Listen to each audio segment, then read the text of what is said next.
Portal மூடப்பட்டது. அமைதி. சாண்டி நின்ற இடம். பூமி இல்லை. அவனைச் சுற்றி ஒளிரும் சுவர்கள். உலோகமல்ல, உயிருடன் இருப்பது போல. அவன் முன்னால் ஒரு விண்கலம். மனிதர்கள் உருவாக்காத ஒரு வடிவம். பட்டன்கள் இல்லை, சுவிட்ச்கள் இல்லை. சண்டி கையிலிருந்த அந்த சாதனம் மெதுவாக ஒளிர்ந்தது. அந்த ஒளி விண்கலத்துடன் ஒத்திசைந்தது. கதவு தானாக திறந்தது. சாண்டி தயங்கினான். இது தப்பிப்பா அல்லது விதியா? அவன் வைத்த முதல் காலடி விண்கலம் உயிர் பெற்றது. ஒளிகள் ஓடின, சுவர்கள் சுவாசித்தன. சாண்டி புரிந்தான்.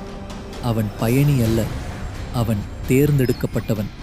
வெளியே பூமி தொலைவில், உள்ளே பிரபஞ்சம் காத்திருந்தது. இந்த பயணம் திரும்பும் வழி கொண்டதா?